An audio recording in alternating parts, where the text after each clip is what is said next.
Nuestro planeta, una esfera de un azul vibrante suspendida en la inmensidad del cosmos, está repleto de maravillas que superan nuestra imaginación más desbordante. Durante eones, sus fuerzas tectónicas, sus ciclos climáticos y el incesante pulso de la vida han esculpido paisajes de una belleza y una complejidad asombrosas.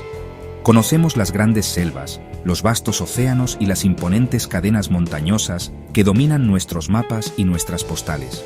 Sin embargo, estos son solo los capítulos más leídos de una historia mucho más profunda y enigmática, una narrativa que se susurra en los confines más remotos y olvidados de la Tierra. Pero más allá de los destinos turísticos y las postales conocidas, más allá de las rutas trilladas y las multitudes, existen lugares que parecen sacados de otro mundo. Son enclaves donde las leyes de la naturaleza que creemos conocer se doblan y se redefinen, creando espectáculos de una extrañeza casi alienígena. Son los ecos de civilizaciones perdidas, cuyas silenciosas ruinas guardan secretos que el tiempo se ha negado a revelar por completo. Estos son los dominios donde la soledad no es ausencia, sino una presencia poderosa, un testimonio de la resistencia y la adaptación en las condiciones más extremas que se puedan concebir. Hoy nos embarcaremos en un viaje sin igual. Dejaremos atrás lo familiar para adentrarnos en estos rincones ocultos, en estos santuarios secretos donde la naturaleza, la historia y el más profundo misterio se entrelazan de una forma inseparable. Navegaremos por aguas que petrifican, caminaremos por bosques que duermen bajo un manto acuático y nos adentraremos en las entrañas de la Tierra para descubrir mundos subterráneos. Esta no es solo una exploración de lugares, sino un viaje al corazón de la capacidad del planeta para crear lo improbable y lo sublime. Un recordatorio de cuánto nos queda aún por descubrir. Bienvenidos a los tesoros ocultos del planeta, a los lugares que el mundo olvidó. Prepárense para ser testigos de la majestuosidad y el enigma que se esconden a simple vista, esperando pacientemente a ser redescubiertos. Acompáñennos mientras desvelamos los secretos guardados en los pliegues más profundos de nuestro hogar. El viaje comienza ahora y nos llevará a los límites mismos de lo conocido, a la frontera donde la realidad se encuentra con la leyenda y donde cada paisaje cuenta una historia de supervivencia, creación y olvido. En el norte de Tanzania, el lago Natron es un paisaje de otro mundo. Aguas rojas, costras de sal y un entorno tan cáustico que puede petrificar animales. La vida aquí desafía lo imposible. Las aves y murciélagos que caen en sus aguas se conservan como esculturas de sal, mientras millones de flamencos prosperan, protegidos por la toxicidad que ahuyenta a los depredadores. El lago es, a la vez, cementerio y cuna, un recordatorio de que, en la naturaleza, lo letal para unos es el refugio de otros. Natron es una obra maestra de adaptación, donde la vida y la muerte bailan bajo el sol africano.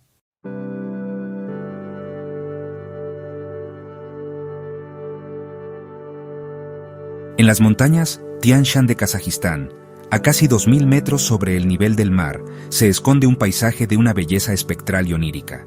Es el lago Kaindi, un cuerpo de agua relativamente joven que nació de la violencia y la destrucción. Su historia comienza en una noche fatídica de 1911, cuando un colosal terremoto, conocido como el terremoto de Kevin, sacudió la región con una fuerza devastadora. El temblor, con una magnitud estimada de 8.0, provocó un deslizamiento de tierra masivo, arrancando millones de toneladas de piedra caliza de las laderas de las montañas y enviándolas a través de un profundo desfiladero. Esta avalancha de roca y tierra formó una presa natural, un dique gigantesco que bloqueó el curso del río, que una vez fluyó a través del cañón. Detrás de esta barrera recién creada, el agua comenzó a acumularse inexorablemente. Lenta pero seguramente, el valle se inundó, sumergiendo un próspero bosque de abetos de Schrenk que había crecido allí durante siglos. El agua helada, proveniente del deshielo de las montañas, subió metro a metro, ahogando las raíces y los troncos de estos majestuosos árboles, creando un nuevo lago donde antes había un ecosistema forestal vibrante. Lo que quedó fue un espectáculo único en el mundo. Hoy, el lago Kaindi se extiende por unos 400 metros, y de su superficie de un color turquesa casi irreal, emergen los troncos desnudos y blanqueados de los abetos sumergidos. Parecen los mástiles de una flota fantasma, lanzas afiladas que apuntan al cielo como un recordatorio perpetuo del cataclismo que los sepultó. Estos troncos, despojados de sus ramas y agujas por el paso del tiempo, se erigen como centinelas silenciosos, guardianes de un bosque que ahora yace en un sueño acuático, un monumento natural a la fuerza destructiva y a la vez creadora de la geología. El nombre Kaindi significa abundancia de abedules en kazajo, una referencia a un bosque de abedules cercano. Sin embargo, el lago es ahora famoso por sus abetos muertos. La tragedia de su creación ha dado lugar a una belleza extraña y melancólica. Visitar el lago Kaindi es como entrar en un cuadro surrealista, un lugar donde el orden natural ha sido invertido. Aquí, los árboles no crecen hacia el cielo, sino que se sumergen en las profundidades, y el bosque no es un lugar de tierra y hojas, sino de agua y silencio, una cicatriz en la tierra que se ha convertido en una joya. La verdadera magia del lago Kaindi no reside únicamente en los troncos que perforan su superficie, sino en el mundo oculto que yace bajo las aguas cristalinas. Al sumergirse en este lago, uno entra en un reino de otro mundo, un bosque submarino preservado de una manera casi milagrosa. El agua, que rara vez supera los 6 grados Celsius, incluso en verano, es tan fría que ha inhibido drásticamente el proceso de descomposición. Como resultado, los abetos sumergidos han permanecido increíblemente intactos durante más de un siglo, con sus ramas e incluso sus agujas aún visibles en los troncos inferiores. Bajo la superficie, el paisaje es sobrecogedor.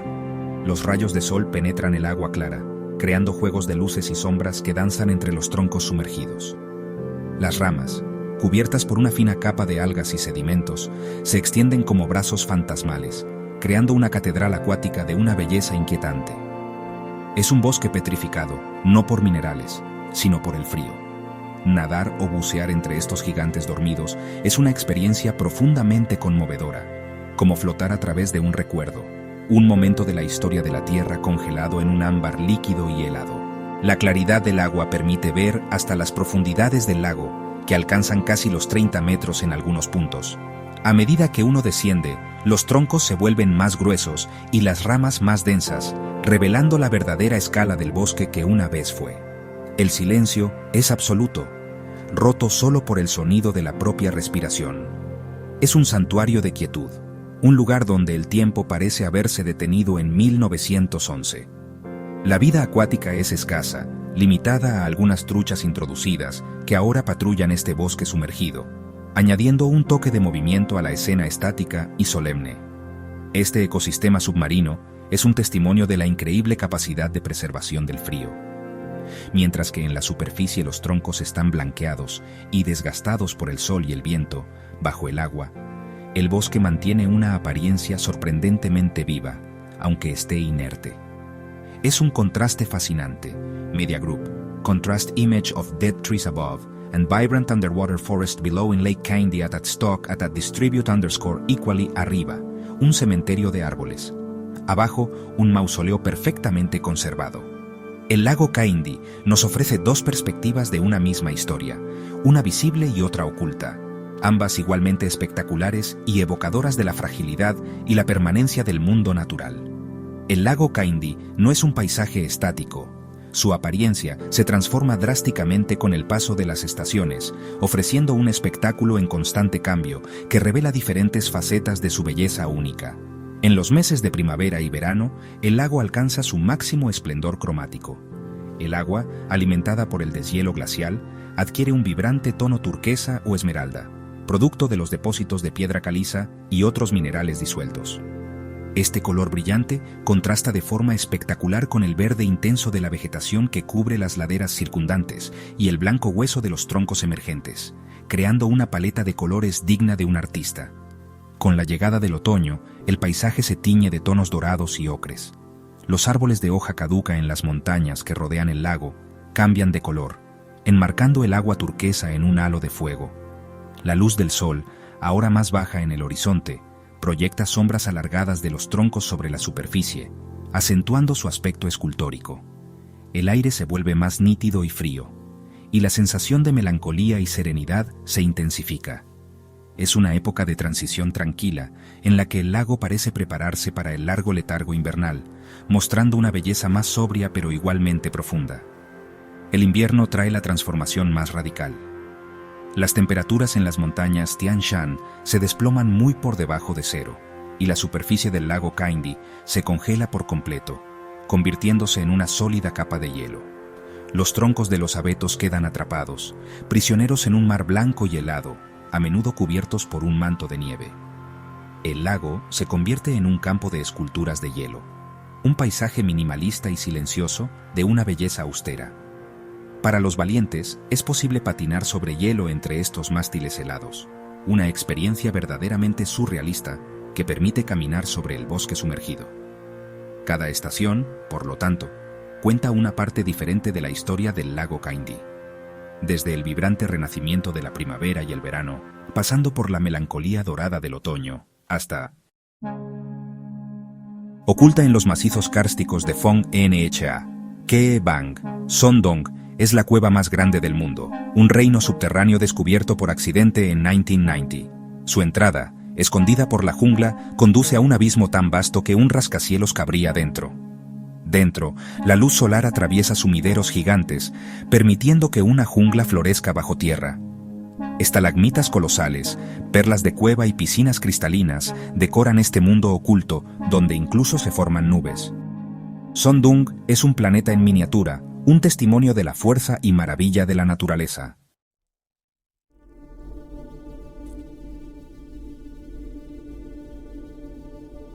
En un rincón remoto del vasto Océano Pacífico, en la costa este de la isla de Pohnpei, en Micronesia, yacen las enigmáticas ruinas de una ciudad sin igual.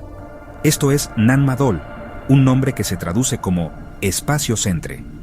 Es una antigua metrópolis abandonada construida no en tierra, sino sobre un arrecife de coral, un extenso complejo de islotes artificiales entrecruzados por una red de canales. Por esta razón, a menudo se le ha llamado la Venecia del Pacífico, pero esta comparación, aunque evocadora, apenas roza la superficie del profundo misterio y el logro monumental que Nan Madol representa. La ciudad está compuesta por casi 100 islotes artificiales, construidos con colosales troncos de basalto de formación natural y enormes rocas.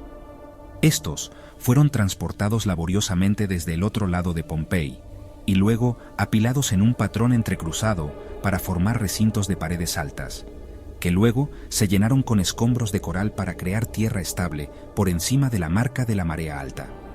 Esta fue una hazaña de ingeniería de una ambición y escala impresionantes, especialmente para una sociedad que no poseía herramientas de metal, ni poleas, ni el concepto de la rueda. El enorme desafío logístico de su construcción sigue siendo uno de los enigmas más perdurables de la arqueología. Los canales que fluyen entre estos islotes sirvieron como las vías principales de la ciudad, siendo las canoas el principal medio de transporte. Esta intrincada red conectaba los diversos centros residenciales, ceremoniales y funerarios de lo que alguna vez fue la vibrante capital de la dinastía Saudeleur. Esta poderosa línea de gobernantes unió a la gente de Pohnpei y presidió la construcción de Nan Madol, que comenzó alrededor del siglo XII o XIII. Durante varios cientos de años, este fue el corazón político y religioso de la isla, un lugar de inmenso poder, rituales elaborados y secretos celosamente guardados. Hoy, Nan Madol yace silencioso y en gran parte desierto, siendo lentamente reclamado por los bosques de manglares y el mar implacable. Las paredes de basalto, una vez símbolos del poder dinástico, ahora están cubiertas de enredaderas y musgo. Sus formas oscuras e imponentes se reflejan en las aguas tranquilas y verdes de los canales. Explorar las ruinas es un viaje a un mundo inquietantemente hermoso y melancólico. El aire está denso con los cantos de pájaros invisibles y el suave chapoteo del agua contra la piedra antigua, un marcado contraste con la bulliciosa y populosa ciudad que alguna vez fue. El silencio mismo parece hacer una pregunta: ¿cómo y por qué se construyó un lugar así? La construcción de Nan Madol representa un nivel casi incomprensible de esfuerzo e ingenio humanos. Los principales materiales de construcción eran columnas prismáticas de basalto, algunas con un peso estimado de 50 toneladas y que medían hasta 7 metros de largo. Estas piedras fueron extraídas de un tapón volcánico en el lado opuesto de Pohnpei, un sitio a decenas de kilómetros de distancia. La pregunta de cómo se transportaron estas colosales piedras a través del accidentado interior de la isla y luego a través de kilómetros de mar abierto hasta el sitio de construcción en el arrecife sigue siendo un tema de intenso debate entre historiadores y arqueólogos. La tradición oral de Pompey ofrece una explicación sobrenatural, contando la historia de dos hechiceros gemelos, Olisipa y Olosopa, quienes levitaron las piedras gigantes hasta su lugar usando magia. Si bien la ciencia moderna busca una solución más terrestre, tal vez involucrando el uso de inmensas balsas y sofisticados sistemas de palanca, las leyendas hablan del asombro y la incredulidad que la escala de esta construcción inspiró, incluso en los descendientes de quienes la construyeron. La cantidad de trabajo requerido habría sido asombrosa, involucrando a una parte significativa de la población de la isla durante muchas generaciones, un testimonio del poder absoluto ejercido por los gobernantes Saudeleur. Los islotes mismos estaban especializados en su función, formando un centro urbano altamente organizado. Algunos eran áreas residenciales para la nobleza y el sacerdocio, mientras que otros estaban dedicados a oficios específicos, como la construcción de canoas o la preparación de alimentos. Las estructuras más impresionantes eran los centros ceremoniales y funerarios, particularmente la tumba real de Nandauas. Este islote está protegido por inmensas paredes de 10 metros de altura, formando un formidable recinto que alberga una cámara funeraria central y sellada, un lugar de descanso final e imponente para los venerados y temidos gobernantes de la ciudad. El diseño de la ciudad refleja una jerarquía social rígida. El rey Saudeleur y sus sumos sacerdotes vivían en espléndido aislamiento en los islotes más elaborados, separados física y simbólicamente de la gente común, que vivía en la isla principal de Pompey y estaba obligada a rendirles tributo en forma de alimentos y bienes. Nan Madol no era solo una ciudad, era un instrumento de control social. Su arquitectura monumental diseñada para intimidar, impresionar y reforzar la autoridad divina de la dinastía que se atrevió a construir una ciudad sobre el mar. A pesar de toda su grandeza y poder, el reinado de la dinastía Saudeleur y la vitalidad de Nan Madol no durarían. Alrededor del año 1628, la ciudad fue conquistada y,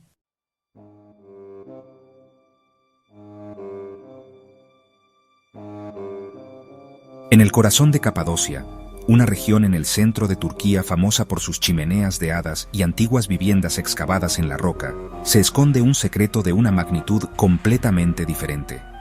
Oculto del cielo, invisible para el observador casual, existe un prodigio arquitectónico que no fue construido hacia arriba, sino excavado profundamente en la roca volcánica.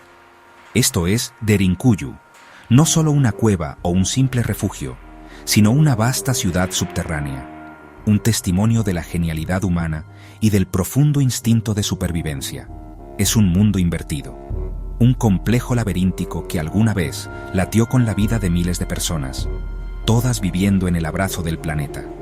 Los orígenes de este extraordinario refugio subterráneo están envueltos en la niebla del tiempo, con capas de historia talladas en sus propios muros. Algunos historiadores sugieren que sus primeros niveles fueron excavados por los frigios, un pueblo indoeuropeo, allá por el siglo VIII a.C. A lo largo de los siglos, fue ampliado y profundizado por culturas sucesivas, especialmente los primeros cristianos de la era bizantina. Ellos transformaron estas madrigueras iniciales en un santuario sofisticado de varios niveles, un lugar para escapar de las duras realidades de la persecución y de la amenaza constante de invasión que barría las llanuras de Anatolia, un mundo oculto de fe y comunidad. Imaginen la magnitud de este trabajo. Usando solo herramientas manuales simples, estos pueblos antiguos excavaron una ciudad que desciende unos asombrosos 85 metros en la tierra, abarcando al menos 18 niveles distintos. No era una madriguera tosca, sino un entorno urbano cuidadosamente planificado. Tenía todo lo que una comunidad próspera necesitaba: viviendas, establos para el ganado, cocinas comunales con techos ennegrecidos por antiguos fuegos e incluso lugares de culto. Su belleza sencilla y solemne tallada directamente en la roca viva. El aire mismo parece retener los ecos de sus vidas, una historia silenciosa de resiliencia. La existencia misma de Derinkuyu responde a una necesidad humana fundamental: la búsqueda de seguridad en un mundo volátil. Arriba, los imperios surgían y caían, los ejércitos chocaban y las ideologías cambiaban como las arenas del desierto. Pero aquí abajo, en la fresca y silenciosa oscuridad, echó raíces una civilización diferente. Era una vida vivida en las sombras, una sociedad basada en la cooperación y la vigilancia, donde el ritmo de la existencia diaria no lo marcaban el sol y la luna, sino la necesidad compartida del ocultamiento. Esto era más que un refugio, era un mundo autosuficiente, una fortaleza no de piedra y mortero, sino de tierra y secreto. La genialidad de Derinkuyu no reside solo en su escala, sino en su diseño intrincado e inteligente. Cada túnel y cámara fue concebido con la supervivencia como objetivo principal. Los pasadizos suelen ser estrechos y bajos, una característica deliberada para ralentizar el avance de posibles invasores, obligándolos a agacharse y avanzar en fila india, volviéndolos vulnerables ante los defensores que los esperaban. Este hogar era también una fortaleza, donde cada elemento arquitectónico cumplía una función defensiva, convirtiendo el propio diseño de la ciudad en un arma formidable contra quienes intentaban penetrar sus entradas ocultas. En puntos críticos dentro de este laberinto subterráneo, los habitantes idearon un sistema de seguridad notable. Enormes puertas de piedra circulares, algunas de hasta 500 kilogramos. Estos discos monolíticos, semejantes a gigantescas muelas, podían rodarse desde dentro, sellando perfectamente un pasadizo ante intrusos. Un pequeño orificio en el centro permitía a los defensores ver y atacar a sus enemigos, manteniéndose protegidos. Una vez colocadas estas grandes piedras, era casi imposible moverlas desde fuera, convirtiendo secciones enteras de la ciudad en bóvedas impenetrables de seguridad. Además, la ciudad contaba con un sistema de ventilación sorprendentemente sofisticado, una red de conductos verticales que descendían desde la superficie hasta los niveles más bajos. Estos conductos, algunos de más de 50 metros de largo, proporcionaban aire fresco constante a los miles de habitantes y a sus animales. Una hazaña de ingeniería impresionante incluso hoy en día. También servían como pozos, asegurando agua potable limpia y permitiendo resistir largos asedios sin tener que arriesgarse a salir a la superficie. Era un ciclo cerrado de supervivencia, un ecosistema autosuficiente bajo tierra. Más allá de estos sistemas principales, el diseño de la ciudad revela una estructura social compleja. Había áreas designadas para cada aspecto de la vida, grandes bodegas para almacenar grano y vino, prensas para aceite, e incluso una gran sala abovedada que se cree fue una escuela misionera, con salas de estudio. No era solo un lugar para esconderse, era un lugar para vivir, trabajar, aprender y adorar. Demuestra que, incluso cuando es forzada a vivir bajo tierra, la humanidad lleva consigo el entramado de su cultura, recreando los patrones familiares de la sociedad en los entornos más insólitos. Recorrer hoy los silenciosos corredores de Derinkuyu es adentrarse en un silencio profundo y resonante. El aire es fresco y quieto, con un tenue aroma terroso de la toba volcánica de la que fue tallada. Los únicos sonidos son el goteo del agua filtrándose por la roca y el susurro de tus propios pasos sobre el suelo de piedra gastada. Es en ese silencio donde el pasado habla con más fuerza. Casi se pueden oír los ecos de risas infantiles en las viviendas, el murmullo de oraciones en la iglesia cruciforme y los susurros ansiosos de los centinelas junto a las puertas de piedra, atentos a cualquier sonido del mundo exterior. La ciudad fue olvidada por el mundo exterior durante siglos, después de ser abandonada, sus muchas entradas ocultas y perdidas con el tiempo. Fue redescubierta por casualidad en 1963, cuando un residente local, al renovar su casa, derribó una pared y encontró una habitación misteriosa detrás. Ese único descubrimiento llevó a otro y otro, hasta que se reveló la verdadera y asombrosa extensión del complejo subterráneo. Era como si se hubiera desenterrado un capítulo perdido de la historia humana, un mundo oculto que salía a la luz de la era moderna, desafiando nuestra comprensión de las capacidades antiguas. ¿Qué fue de las personas que habitaron esta increíble ciudad por última vez? Los registros históricos sugieren que fue usada como refugio por la población greco-cristiana de Capadocia hasta principios del siglo XX. Buscaron aquí protección frente a la persecución, antes de verse obligados a abandonar sus hogares ancestrales, durante el intercambio de población entre Grecia y Turquía en 1923. Dejaron atrás su mundo subterráneo, un monumento silencioso a su fe y su lucha. La ciudad que protegió a tantos durante tanto tiempo, finalmente quedó en silencio, su propósito cumplido, sus pasillos y túneles entregados al paciente abrazo del tiempo y la oscuridad. Hoy, Derinkuyu es un símbolo poderoso de la resiliencia humana. Nos recuerda que nuestros antepasados poseían un profundo conocimiento de su entorno y una extraordinaria capacidad de adaptación e innovación ante la adversidad.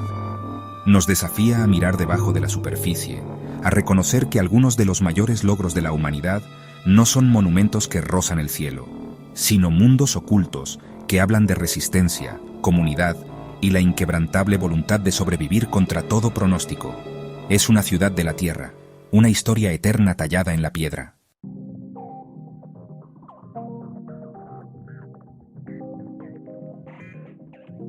En las fértiles llanuras del norte de Tailandia, entre tranquilos estanques de lotos y antiguos árboles de banyan, se encuentran las magníficas ruinas de Sukhothai. El nombre mismo significa amanecer de la felicidad, un título apropiado para lo que fue la cuna de la civilización tailandesa. Aquí estuvo la primera capital del reino de Siam, fundada en el siglo XIII, y su surgimiento marcó un momento crucial en la historia de la región. Fue en Sukhothai donde comenzó a florecer una identidad tailandesa distinta, donde el arte, el idioma y la religión se unieron para formar los cimientos de la nación que conocemos hoy. Caminar por este lugar es, de alguna manera, recorrer el propio amanecer de Tailandia. Antes del auge de Sukhothai, la tierra estaba bajo el dominio del poderoso imperio Khmer, pero un creciente deseo de independencia surgió entre los pueblos thai locales. Dos jefes, Pho Kun Ban Klang Hao y Pho Kun Pha Mueang, lideraron una exitosa rebelión, liberándose del control Khmer y estableciendo un nuevo reino soberano. Pho Kun Ban Klang Hao ascendió al trono como el rey Sri Indraditya, y bajo su gobierno, y el de sus sucesores, Sukhothai floreció de un puesto provincial a una capital gloriosa e influyente, cuyo poder y prestigio resonaron en todo el sudeste asiático. El más célebre de los gobernantes de Sukhothai fue el rey Ramkhamhaeng el Grande, un líder visionario, guerrero y erudito. Durante su reinado, a fines del siglo XIII, el reino alcanzó su cenit de poder y brillantez cultural. Se le atribuye la creación del alfabeto tailandés, un logro monumental que dio a su pueblo una lengua escrita propia y propició una nueva era de literatura y registro histórico.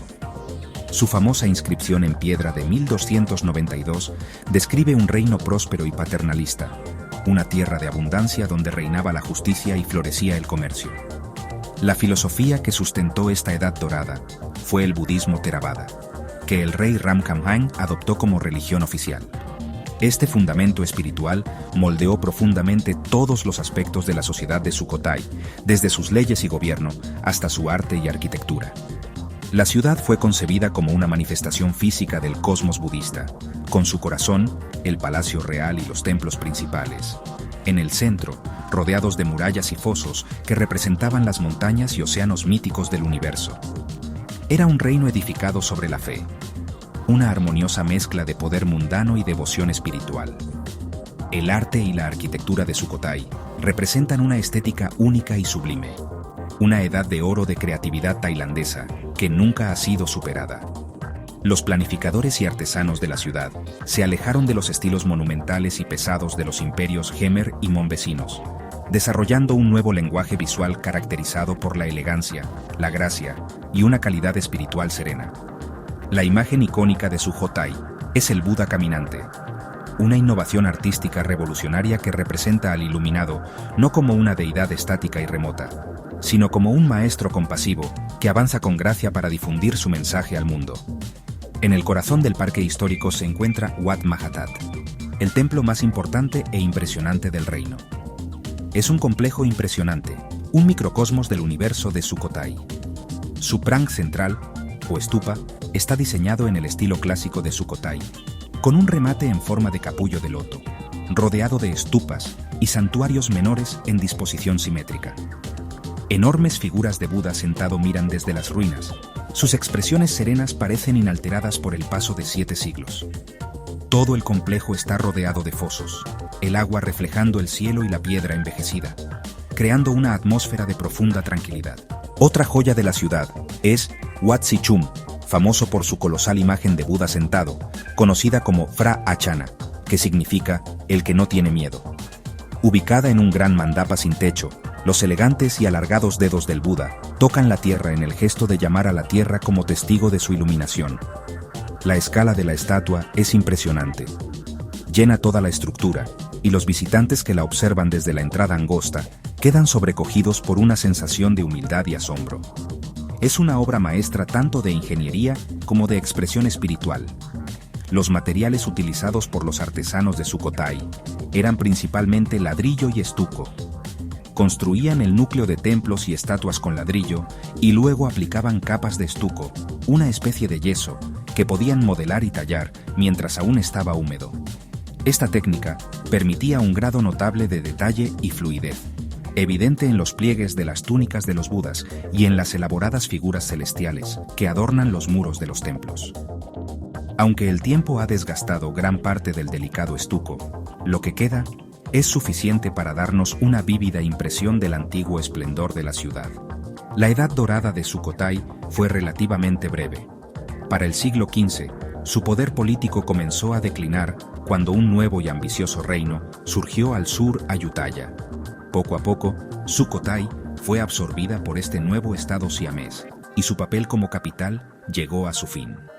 La ciudad fue abandonada lentamente, sus magníficos templos y palacios quedando a merced de la selva que avanzaba. Durante siglos, el amanecer de la felicidad se perdió para todos excepto para la gente local, su historia gloriosa desvaneciéndose en leyenda, sus guardianes de piedra manteniendo una vigilia silenciosa y solitaria sobre las llanuras. El redescubrimiento y la restauración de Sukhothai en el siglo XX fue un momento de gran importancia nacional para Tailandia. Liderado por el Departamento de Bellas Artes de Tailandia, con ayuda de la UNESCO, se emprendió un meticuloso proyecto para limpiar la selva, excavar las ruinas y preservar lo que quedaba de este reino fundamental. El área fue designada Parque Histórico, asegurando que este capítulo vital del patrimonio tailandés sea protegido para las futuras generaciones. Hoy, Sukhothai es Patrimonio Mundial de la UNESCO, un lugar de peregrinaje para los tailandeses y una fuente de asombro para visitantes de todo el mundo. La influencia de Sukhothai va mucho más allá de sus piedras erosionadas. Los estilos artísticos, el sistema de escritura, la forma de budismo y el concepto mismo de una nación tailandesa unificada que aquí se forjaron, se convirtieron en la base de la cultura tailandesa.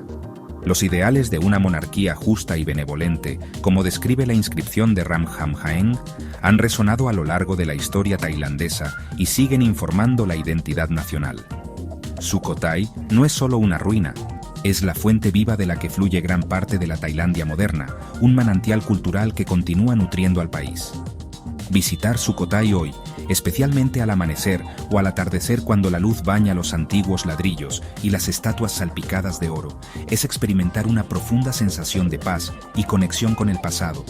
Es un lugar que invita a la contemplación, un paisaje donde la historia, el arte y la espiritualidad están íntimamente entrelazados.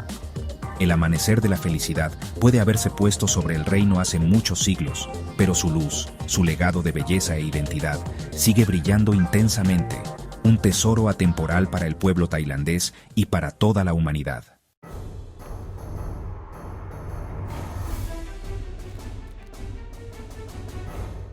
Durante milenios, fue un nombre que existía solo en los susurros de antiguos textos y en los ecos de la mitología griega. Zonis, como la conocían los egipcios, y Heracleion para los griegos, fue una ciudad de importancia legendaria, la puerta de entrada a Egipto antes de la fundación de Alejandría. Se decía que era un lugar de inmensa riqueza, un puerto bullicioso donde el comercio y la cultura de todo el mundo conocido convergían.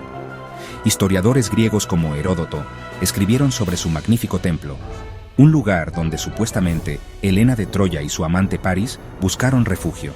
Sin embargo, durante más de 2000 años no se encontró ningún rastro físico y la ciudad quedó relegada al ámbito del mito.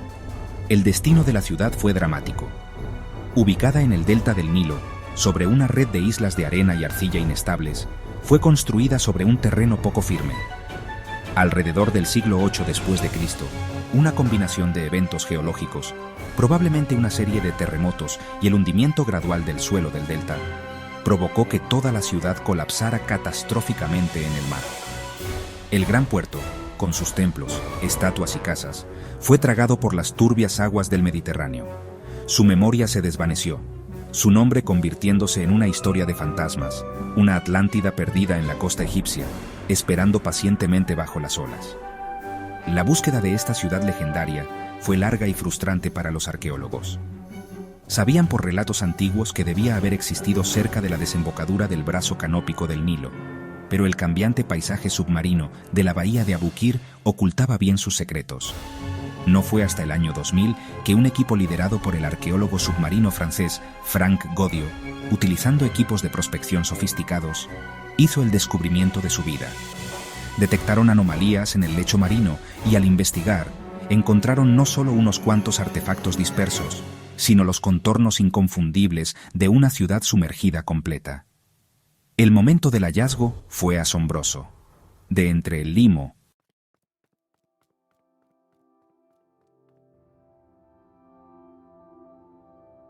en los confines de Siberia, Oymyakon desafía los límites de la vida humana. Este pueblo es el lugar habitado más frío del planeta, donde el invierno es perpetuo y la vida es una hazaña diaria. Temperaturas de menos 50 grados son la norma, y el récord de menos 71.2 degrees Celsius congela la imaginación. Rodeado de montañas, el frío queda atrapado, creando un microclima extremo. La vida aquí exige ingenio, ropa de piel, motores encendidos y una dieta basada en carne y pescado. La comunidad sobrevive gracias a la solidaridad y la adaptación. En Oymyakon, la humanidad ha encontrado un hogar en el corazón del frío absoluto.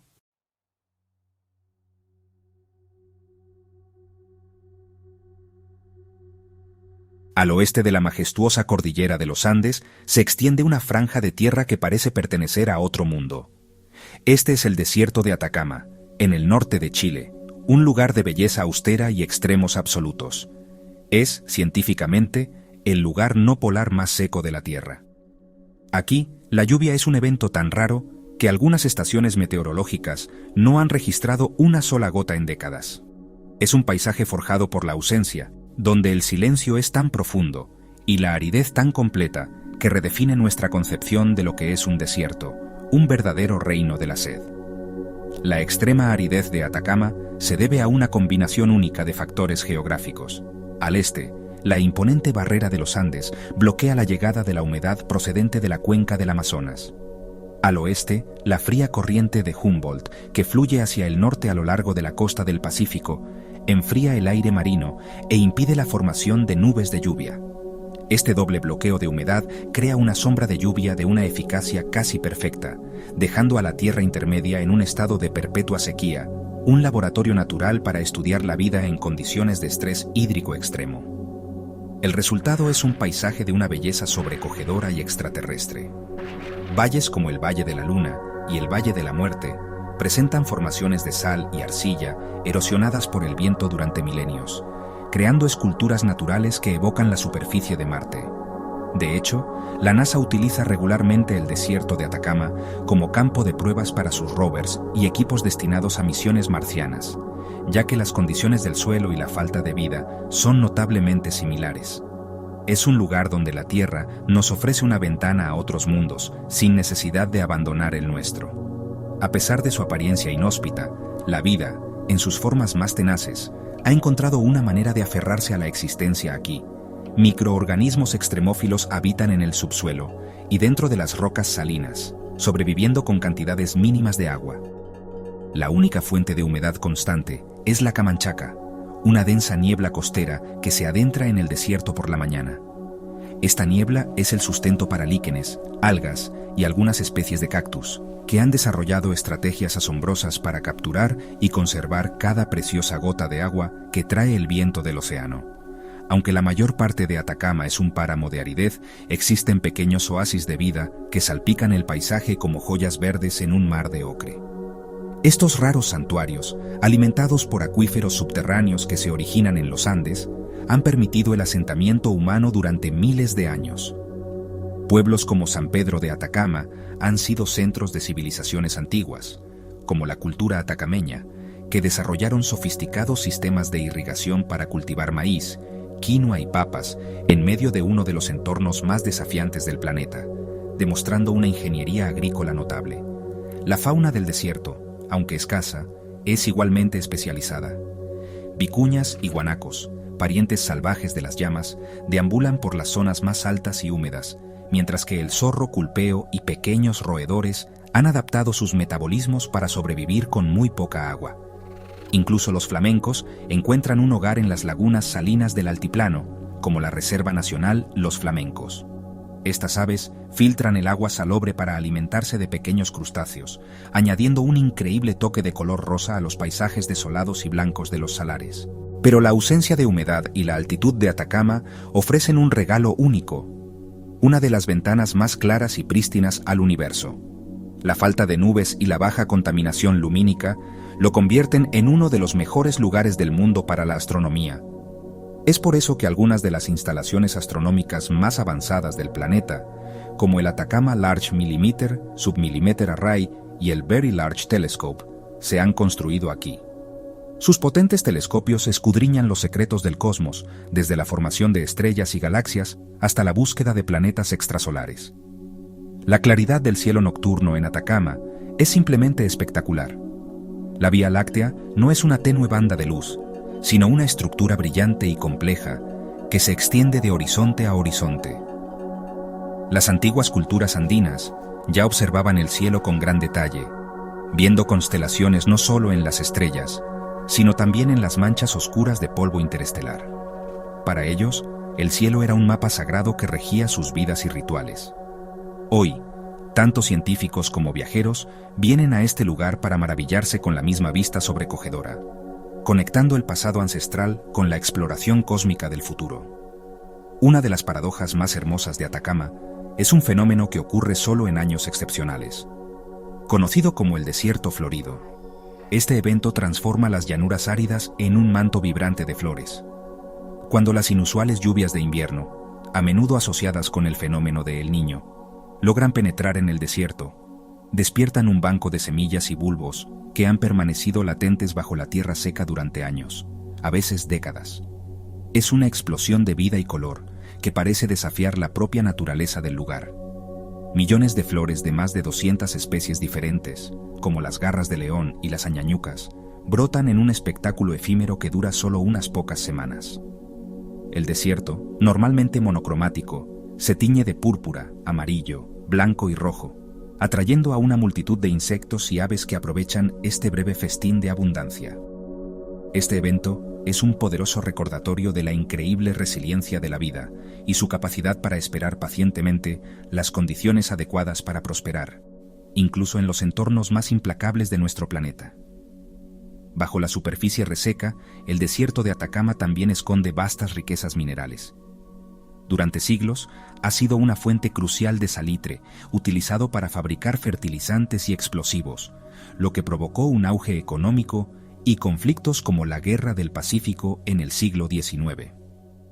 Hoy en día, es una de las mayores fuentes mundiales de cobre y litio, el oro blanco esencial para las baterías de nuestros dispositivos electrónicos y vehículos eléctricos. La minería a gran escala ha transformado partes del desierto, creando un complejo contraste entre la preservación de su ecosistema único y las demandas de la economía global. El desierto de Atacama es, en esencia, un lugar de dualidades. Es un paisaje de muerte aparente que alberga vida oculta, un vacío silencioso que nos habla de la inmensidad del cosmos y una tierra estéril que contiene las semillas de una belleza explosiva y los recursos que impulsan nuestro mundo moderno. Es un testimonio de la complejidad y la belleza inesperada de los lugares más extremos de la Tierra, un tesoro oculto que nos enseña sobre la resistencia, la paciencia y las maravillas que se pueden encontrar donde menos esperamos, en el corazón árido de nuestro planeta.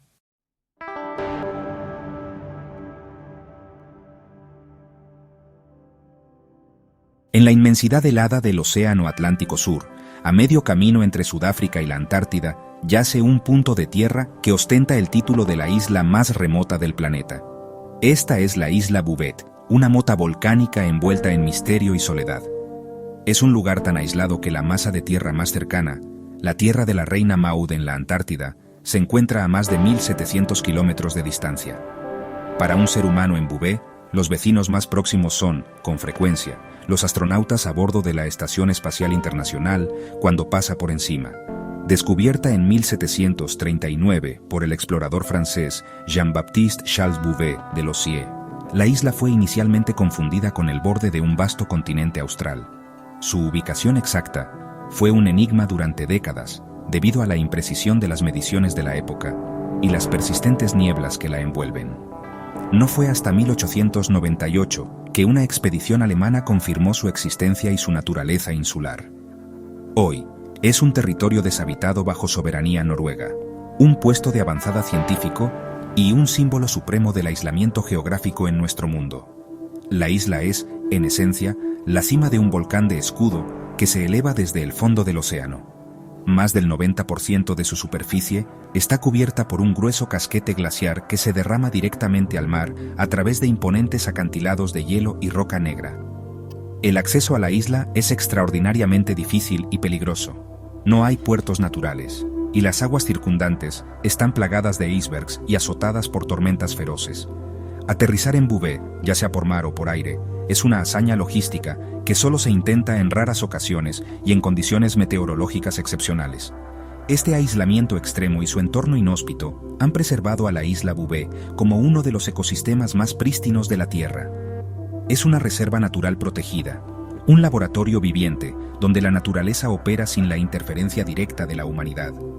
La isla representa un punto de referencia invaluable para los científicos que estudian el cambio climático, la contaminación global y los patrones meteorológicos del hemisferio sur.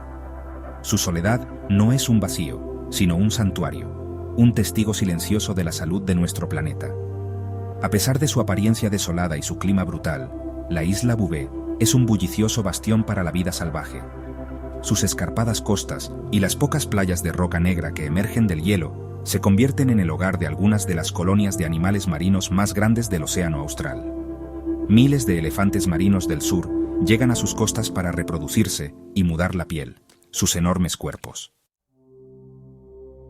En el corazón del altiplano tibetano, el monte Kailash se alza como un símbolo sagrado y misterioso. No es el más alto, pero su simetría y presencia lo convierten en el eje espiritual de Asia. Peregrinos de 4 religiones lo rodean en la Cora, un ritual de 52 kilómetros que nunca busca conquistar su cumbre, sino honrar su santidad. El Kailash permanece inviolado, protegido por la fe y el respeto. Aquí, la montaña, el cielo y el silencio invitan a la contemplación y a un viaje interior. El pilar del mundo sigue en pie, guardando sus secretos y recordándonos el poder de la espiritualidad y la naturaleza. En el vasto océano Pacífico yace Rapa Nui, o Isla de Pascua, famosa por sus misteriosos moais. Estas gigantescas estatuas de piedra, esparcidas por la isla, son el legado de una civilización que floreció en aislamiento. Los moais, tallados en toba volcánica, representan ancestros y simbolizan el ingenio y la fe de los Rapa Nui. Sin embargo, la obsesión por erigirlos llevó a la sobreexplotación de recursos y al colapso ecológico. La deforestación y la escasez provocaron conflictos y el derribo de los moais. Hoy, los moais restaurados son un recordatorio de la resiliencia humana y una advertencia sobre el uso de los recursos. Isla de Pascua nos enseña que incluso las sociedades más aisladas deben cuidar su entorno para no convertirse en un enigma del pasado.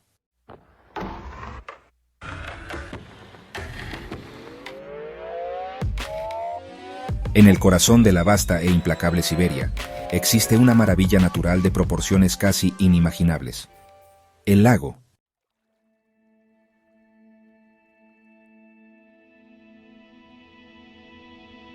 En las vastas aguas del Océano Índico, Socotra emerge como un mundo aparte, un laboratorio viviente de la evolución. Aislada durante millones de años, esta isla de Yemen alberga paisajes y criaturas que parecen de otro planeta. Más de 1/3 de su flora es única en el mundo, como el icónico árbol de la sangre de dragón. Adaptados a condiciones extremas, estos seres forman un ecosistema frágil y extraordinario. Socotra es un santuario de biodiversidad y cultura, pero enfrenta amenazas del cambio climático y especies invasoras. Proteger este mundo perdido es esencial para que su belleza y misterio sobrevivan para las futuras generaciones. En la costa noreste de Brasil, El Parque Nacional Lençóis Maranhenses parece un desierto de dunas blancas, pero esconde un secreto extraordinario. Cada año, intensas lluvias llenan los valles entre las dunas, creando miles de lagunas de aguas cristalinas. Este ciclo transforma el paisaje de desierto a oasis, dando vida a peces, aves y comunidades humanas. Es un ecosistema único, donde la arena y el agua se entrelazan en un espectáculo natural efímero. Lençóis Maranhenses nos recuerda la belleza y fragilidad de la naturaleza, un verdadero desierto de agua.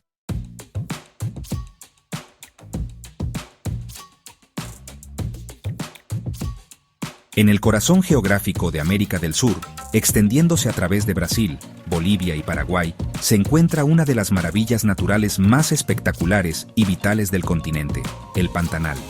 Este no es un río, ni un lago, ni un pantano, sino todo eso y más. Es el humedal tropical más grande del mundo, una inmensa llanura aluvial que cubre un área de aproximadamente 200.000 kilómetros cuadrados. Su escala es difícil de comprender. Es un ecosistema tan vasto que empequeñece a muchos países europeos.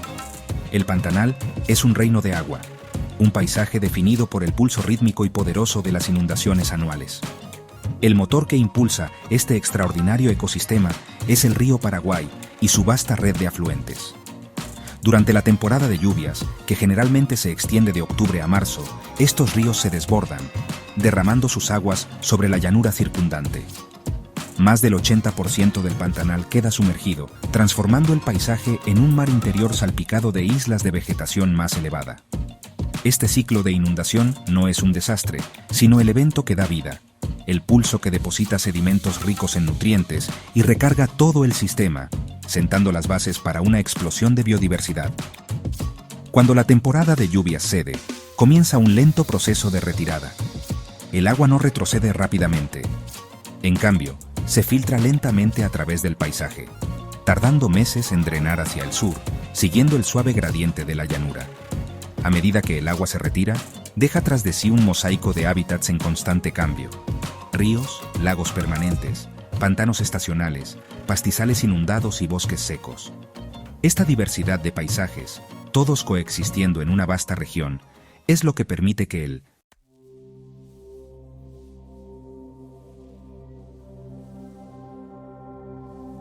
En el vasto Atlántico Sur, entre África y Sudamérica, emerge el remoto archipiélago de Tristán de Acuña, el lugar habitado más aislado del mundo. Aquí, la vida se aferra a la costa, bajo la sombra de un volcán y el rugido constante del océano. Edimburgo de los Siete Mares es el único asentamiento, hogar de menos de 300 personas, descendientes de unas pocas familias fundadoras.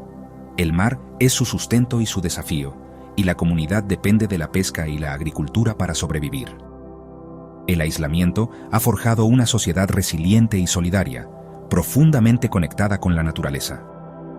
Tristán de Acuña es también un santuario para especies únicas y un recordatorio de la importancia de preservar los últimos rincones salvajes del planeta. En el corazón de la Antártida yace un secreto congelado en el tiempo. Este es el Valle de los Reyes Blancos, un desierto seco azotado por vientos catabáticos, un reino silencioso donde la naturaleza revela su faceta más extrema. El viento barre cualquier precipitación, dejando al descubierto el lecho de roca desnuda. Las temperaturas se desploman a niveles que la vida apenas puede soportar.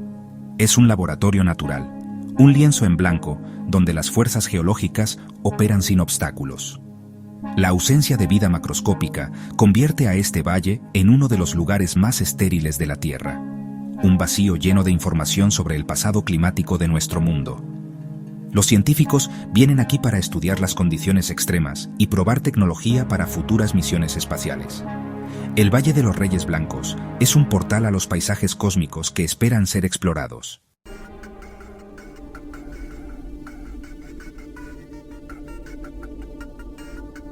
En el mar de Andamán yace la isla Sentinel del Norte, uno de los últimos lugares completamente aislados del mundo moderno. Hogar de los sentineleses, un pueblo que ha rechazado todo contacto exterior durante milenios.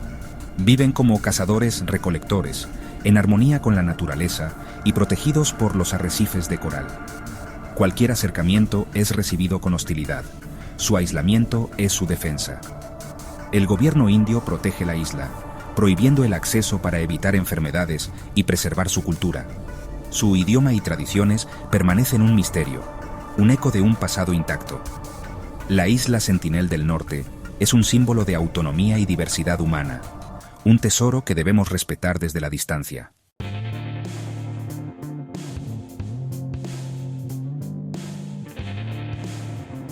Hemos viajado desde los desiertos helados de la Antártida hasta las selvas impenetrables del mar de Andamán. Hemos descendido a las profundidades de la Tierra y hemos escalado mesetas perdidas en las nubes.